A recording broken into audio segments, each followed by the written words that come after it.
My wife and her family planned Operation Divorce for 6 months to evict me on our 10th anniversary.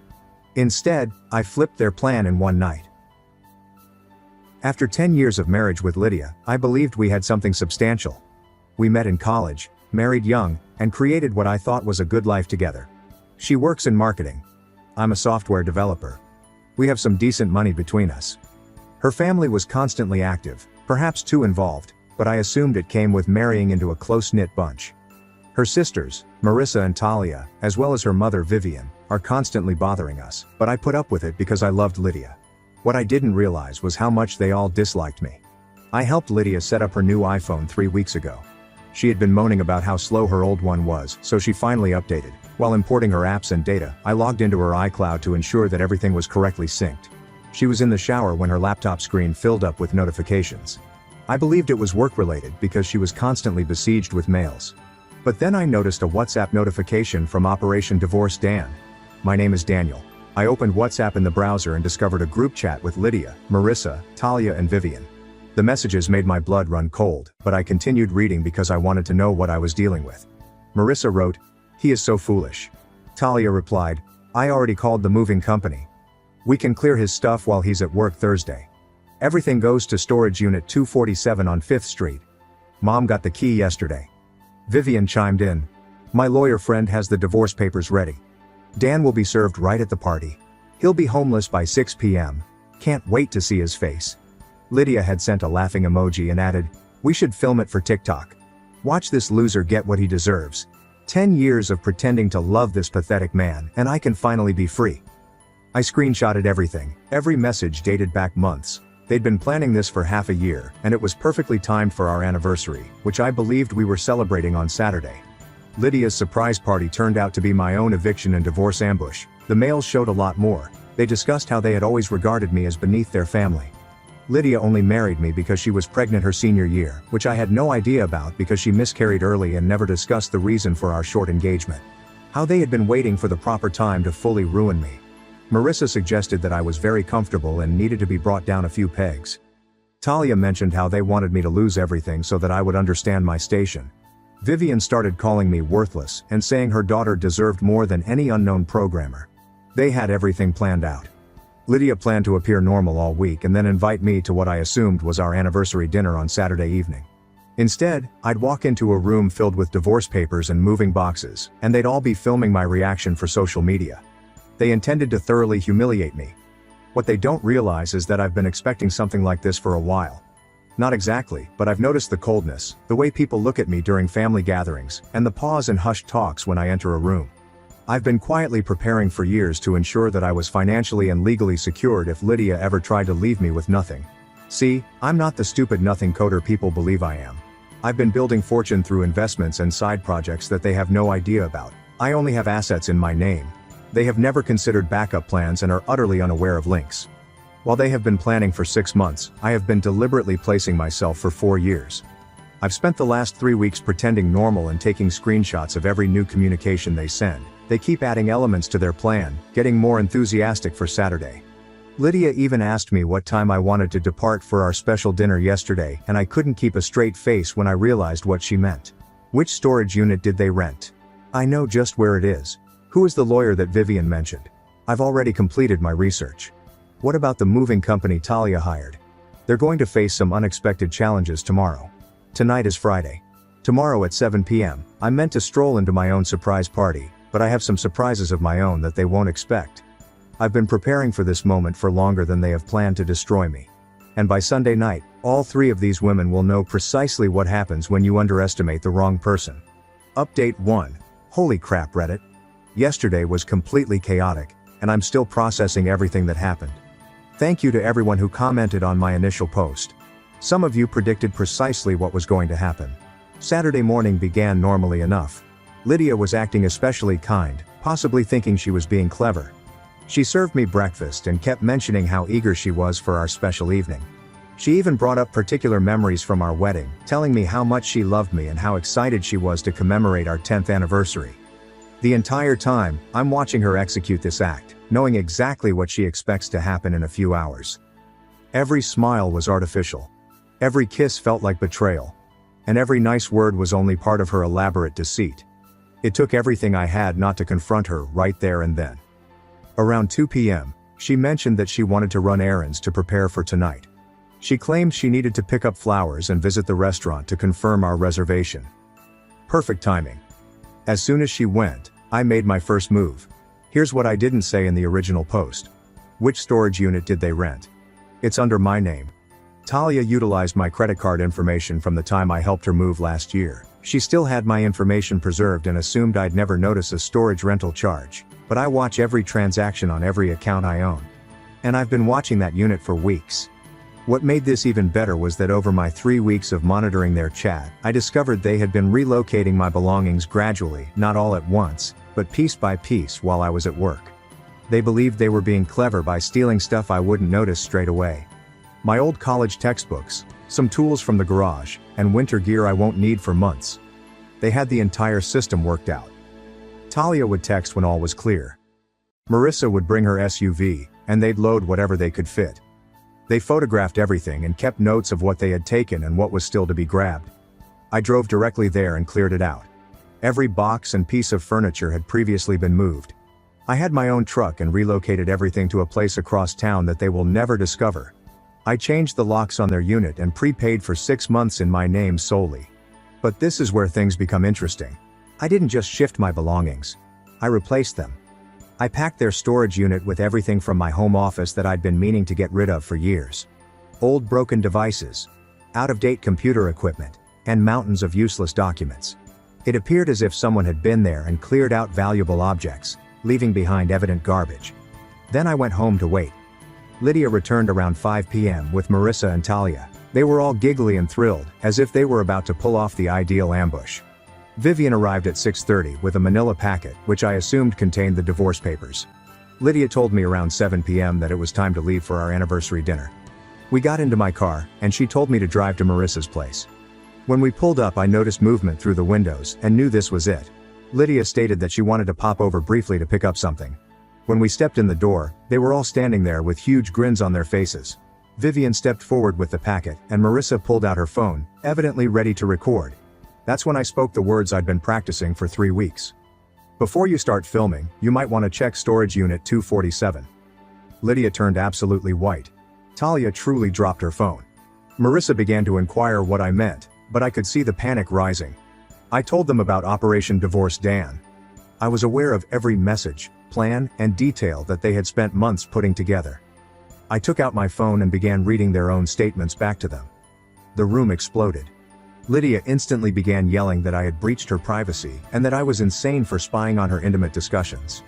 Vivian demanded to know how I had gained access to sensitive family chats. Marissa started calling me ill and manipulating. But here's what made the entire event so amazing. They could not deny what they had stated. Every hateful word, every plan to embarrass me, and every insult they'd hurled at me for months was right there in black and white. Lydia tried to say that they were simply venting and that they never intended to carry out any of it. But I had screenshots from yesterday of Talia confirming the moving truck rental, and Vivian discussing serving me papers tonight. The disagreement lasted over an hour and turned heated. Talia insisted that I deserved everything they had planned because I had been a slacker for years, holding Lydia back. She said I was dead weight, and Lydia could have married someone successful if she hadn't been stuck with me. Marissa told me I was pathetic and that their family had never wanted me there, that they had been hoping Lydia would wake up for years. But Vivian, she became really angry. She began telling me that I had no idea who I was dealing with, that her family had connections and resources I couldn't fathom, and that I'd made a tremendous mistake believing I could outwit them. She kept talking about how they might ruin my life, how they had means of punishing anyone who crossed them. Lydia was torn between trying to deny everything and being upset that I'd invaded her private. She claimed at first that the messages were simply harmless venting between family members. The next minute, she was shouting that I was a controlling freak with no right to listen in on her private talks. That's when I informed them that the storage container had been cleared out, that the moving firm they had engaged would arrive Monday to an empty space, and that every aspect of their ideal plan had already come apart. I also revealed a few other information I'd kept private, such as how I'd been recording our chats for the past 2 weeks, using an app on my phone. How I documented each time Lydia lied to me about her plans. How I had been constructing a case demonstrating their conspiracy to cheat me. The screaming match that ensued was spectacular. Lydia accused me of stealing from them, despite the fact that it was my own possessions. Talia began demanding that I tell them where I had relocated everything. Marissa threatened to contact the cops. Vivian escalated, claiming she was going to ruin my career and that she had people who could ensure I never worked in technology again. She was raving about how her late husband had amassed a tremendous network and how she could financially and professionally destroy me. So I called their bluff. I took out my phone and called 911 right in front of them. When the operator answered, I explained that I wanted to report identity theft and credit card fraud, and that I had evidence proving that someone had used my financial information to rent storage space without my knowledge. They shut up quickly. I assured the operator that I had fixed the immediate situation, so the police did not come out. But the point has been made. They were aware that everything they had done may be used against them legally. I drove home, leaving them standing there. Lydia rode back in utter silence, likely attempting to think out her next move.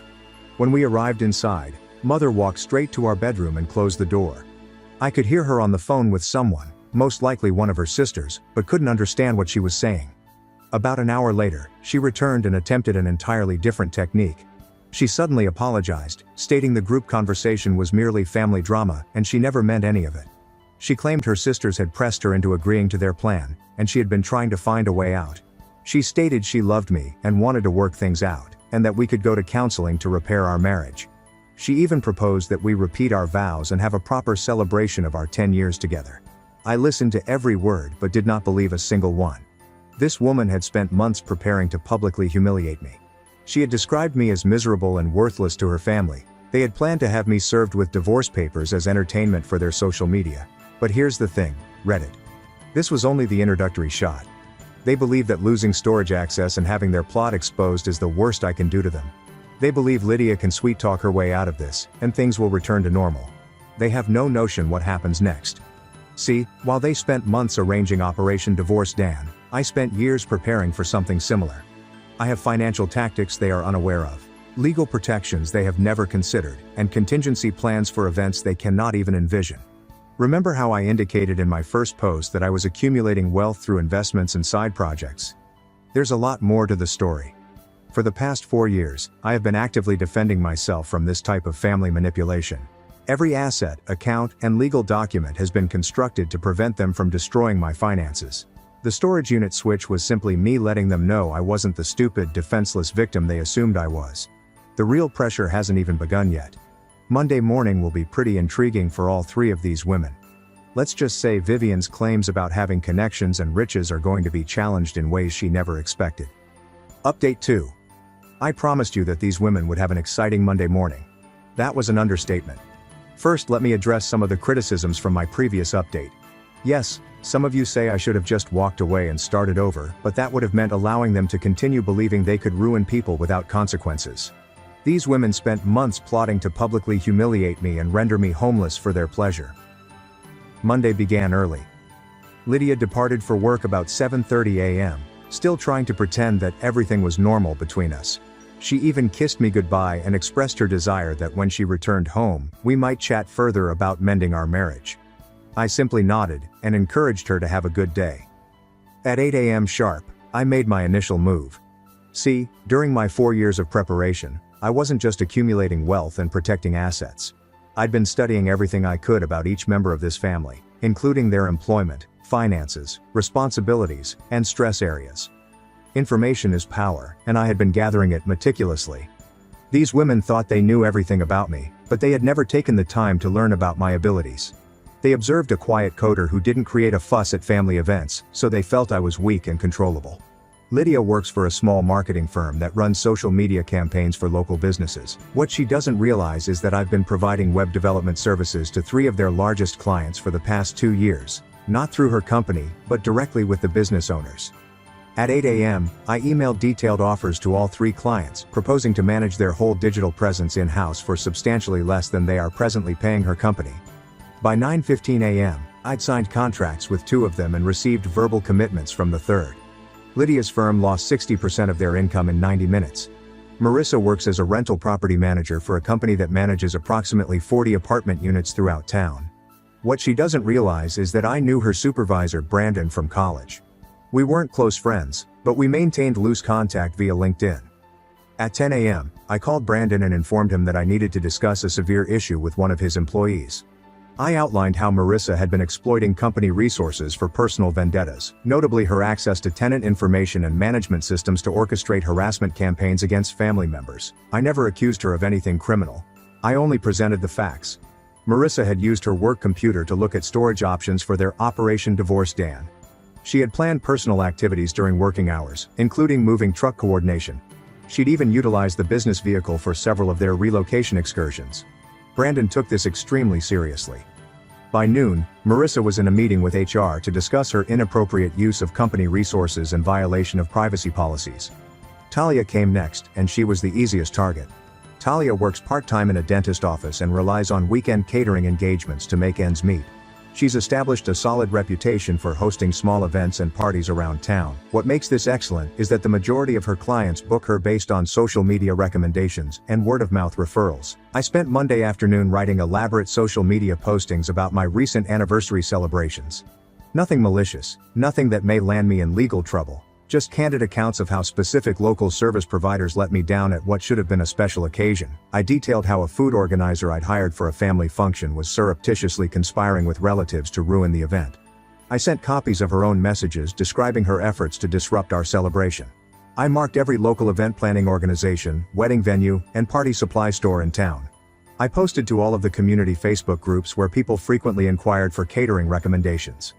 By Tuesday morning, Talia had lost 3 future weekend engagements and received several communications from potential clients indicating that they had decided to use alternative caterers. But Vivian was the major attraction. Remember how she repeatedly threatened me with her connections and resources? How did she imply that her late husband had established a network of strong people capable of destroying me financially and professionally? So I decided to test those connections. See, Vivian's husband used to own a small construction company before passing away 5 years ago. She maintained the business name and license valid after his death, despite the fact that she no longer undertakes construction work. She occasionally utilizes it for tax considerations and to retain corporate credibility in social situations. What she does not realize is that having an active business license entails specific legal obligations and reporting requirements. And if you are not actually executing commercial operations, there may be issues with licensing boards and regulatory organizations. On Tuesday afternoon, I filed formal complaints with both the State Contractor Licensing Board and the local Business Regulatory Office. I recorded how the company appears to be idle despite having active licensing, expressed concerns about potential misrepresentation to regulatory organizations, and demanded official investigations into its operations. Again, nothing unlawful on my part, just a concerned citizen with reasonable queries about business compliance and licensing procedures. But this is when things become really fascinating. By Wednesday morning, all 3 ladies had begun to panic. Lydia returned home on Tuesday night, upset, because her supervisor had called an emergency meeting to discuss their client losses. Marissa was facing a formal investigation at work and probable dismissal. Talia was desperately trying to repair her reputation while her weekend earnings vanished. And Vivian had received official notices from 2 distinct regulatory bodies demanding information about her business operations and informing her of upcoming compliance checks. On Wednesday evening, they all arrived at my place together. This time, there was no faking sweetness or pretending everything was all right. They were enraged and desperate for answers. Lydia screamed that I was destroying innocent people's livelihoods because of a petty family squabble. She insisted that her co-workers would lose their employment as a result of my vengeful behavior. Marissa insisted that I call Brandon and inform him that everything I had reported was false. She was worrying since she needed her job to pay for her car and housing, and she couldn't afford to be jobless. Talia cried and begged me to remove the social media posts because she couldn't afford to lose her catering income. She stated that her rent was due next week, and that she planned to pay it with weekend bookings. But Vivian was different. She stopped begging and threatening. She was calculating, attempting to determine how much I knew, and what I was going to do next. She asked me clearly what I wanted and what it would take for me to quit. She claimed they had learned their lesson and would leave me alone if I stopped targeting their employment and businesses. That's when I revealed the truth. This was not about teaching them a lesson or convincing them to leave me alone. This was about teaching them what happens when you try to destroy someone who has spent years training to protect himself. I informed them that what they had lost so far was only the beginning. That I'd spent 4 years gathering the tools and connections to defend myself against exactly what they'd attempted to do to me. And now they'd know directly what it's like to have someone ruin the life they've made. Vivian asked what I wanted, what they could do to put an end to this. I informed her that there was nothing they could do. They had made their decision to plan Operation Divorce Dan. They would now have to face the consequences. That's when she said something that helped things fall into place. She told me I had no clue what I was up against, that their family had been dealing with troublemakers like me for decades, and that I was about to find out why people in this town knew not to cross them. She claimed that they'd been sheltering Lydia from making mistakes her entire life, and that marrying me was the biggest mistake she'd ever done. They'd spent 10 years watching me keep their daughter from reaching her full potential, and they weren't about to let me ruin her future. Finally, I realized why they disliked me so much. It was more than just feeling inferior to them. They truly believed that by simply existing in Lydia's life, I was ruining it.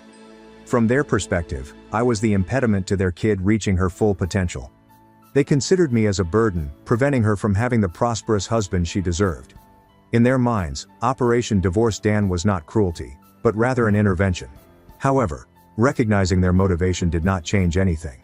If anything, it made me more determined to demonstrate them how mistaken they had been about who was truly in charge here. I informed them that everything they'd seen so far was only a preview of what the full consequences would be like. That every step I'd made had been thoughtful and intentional, with the goal of addressing the exact issues that each of them was most concerned about. Friday morning, they'll all receive a very special delivery that will make everything I've done thus far appear like practice rounds. Because they still don't realize that I'm not attempting to teach them a lesson or get them to apologize. I'm gradually undermining the cushy life they've established while preparing to destroy mine. And we are just getting started. Final update. This is my final update. What transpired over the weekend was exactly what I had been working toward for 4 years. Friday morning arrived, and my promised special delivery was exactly on time. At 9 a.m., suddenly, 3 different process servers appeared at 3 distinct addresses. Lydia was served at her office, in front of her co-workers. Marissa was in her apartment building, where all her neighbors could see. Talia is at the dental office where she works part-time. Vivian received her package at home. The documents were eviction notices, but not the ones you'd expect. See, here's something I never told any of them during our 10 years together. Lydia and I reside in the same house, which she believes we both own, and I bought it outright 3 years ago with revenues from my side businesses. Her name never appeared on the deed, the mortgage, or any other official documents. She has been living there as my guest the entire time, ignorant that she has no legal title to the property. The eviction notice gave her 30 days to evacuate the premises, claiming irreconcilable disagreements and a breakdown in their domestic partnership. Completely legal and completely enforceable. But it was not all. Marissa's apartment? It turns out that the building is owned by a property investment business with whom I have been doing web development work for the past 18 months. When I expressed my worries about their property manager's misuse of corporate resources and potential liability issues, they took it seriously. Her lease termination notice mentioned infractions of building policies and possible conflicts of interest with the management business. Talia rents a little house from an elderly couple living out of state. She has no idea that for the past year, I have been in charge of their property management website and online rent collection system. When I notified them about their tenants' involvement in harassment campaigns and the potential reputational damage to their property, they declined to extend her month-to-month lease. And Vivian. Her scenario was the most complicated, and also the most satisfying. The regulatory inquiries I initiated revealed some noteworthy anomalies in her corporate records. Nothing unlawful, but enough to cause major issues with her property taxes and homeowners insurance. It turns out that having an inactive company license while claiming residential property exemptions creates some complicated legal gray areas. Her notice was not an eviction, but a foreclosure warning. The issues with her business status prompted a review of her mortgage terms, and minor technical infractions gave the bank grounds to cancel the loan. By Friday afternoon, all 3 women had phoned me, not together this time, but individually, each attempting a different strategy. Lydia came home distraught and begged me to reconsider. She stated she'd do anything to save our marriage, including break off communication with her family, if I only let her stay. She agreed to go to counseling and change everything about herself to compensate for the Operation Divorce Dan plan. She even offered to sign a post-nuptial agreement, granting me ultimate authority over our finances. I listened carefully and informed her that her 30-day period began today. Marissa called me at 6 p.m., completely frantic. She claimed that losing her job and apartment in the same week would wreck her finances. She offered to compensate me, or to work for me for free. Anything to persuade me to cancel the property managers. She kept insisting that she had learned her lesson and would never intervene in my life again. I informed her that the ramifications of her actions were only beginning to unravel. Talia arrived at my house Saturday morning, sobbing uncontrollably. She claimed she had already lost the majority of her catering business and was about to become homeless. She continued asking what she could do to put an end to this, what she could provide me to make things right. She said she had some savings and would pay me every penny if I could help her keep her rental home. I reminded her that she was delighted to capture my reaction for TikTok when they thought they were ruining my life. I asked her how it felt to be on the other side of the equation. However, Vivian responded differently.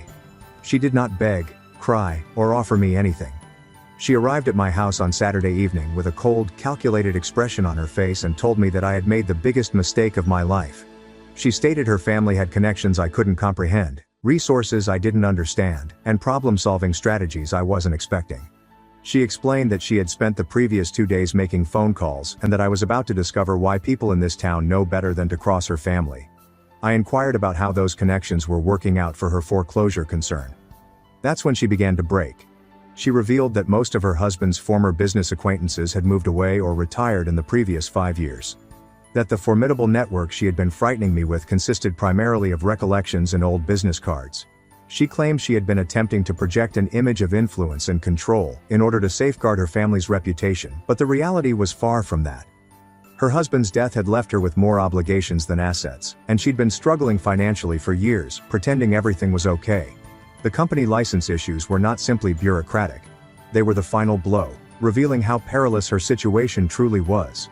By Sunday morning, the reality had set in for all of them. Lydia had spent the weekend frantically calling family and friends, attempting to locate somewhere to stay. However, word had spread about our marital issues, and most people were unwilling to become involved in what appeared to be a complicated divorce situation. Marissa had been rejected emergency housing aid because her income loss was too recent to qualify for the programs. Her savings account couldn't pay a security deposit and the first month's rent for a new place. Talia had attempted to stay with friends, but with her image ruined in the local catering community, she was unable to provide any services in exchange for lodging. She had spent Saturday night in her car in a Walmart parking lot.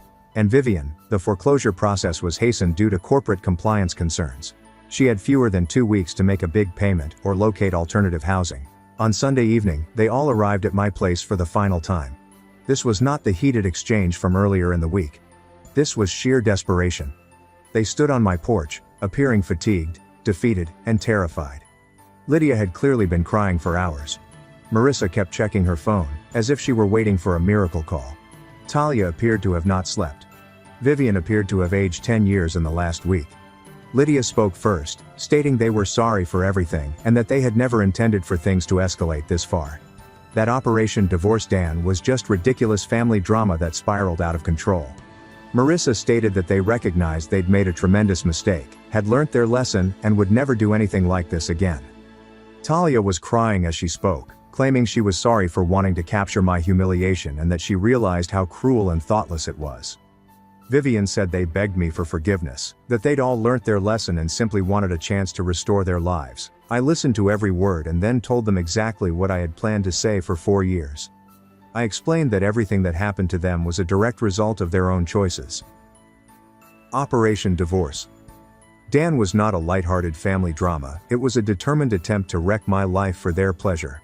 I reminded them that they had planned to record my reaction after losing my home, marriage, and dignity, that they were thrilled to watch me suffer while celebrating my demise. I explained that the only difference between their strategy and my response was that I had actually succeeded. They kept begging, offering to do anything, and pledging to make amends in any way they could. I told them that nothing they could offer me would change the outcome of their actions. That they had taught me how much their family valued loyalty and respect, and that they were now experiencing what it was like to be the recipient of that lesson.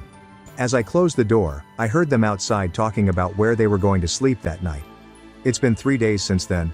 I've seen Lydia's car parked behind the grocery store, where she appears to spend her nights.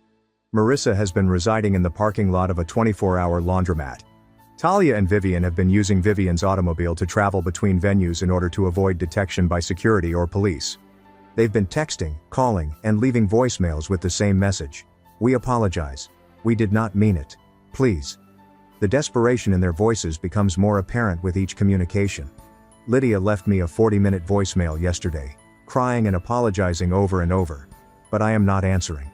4 years ago, when I first sensed their scorn and began preparing for the prospect, I promised myself that if they ever sought to destroy me, I would be ready to destroy them in kind.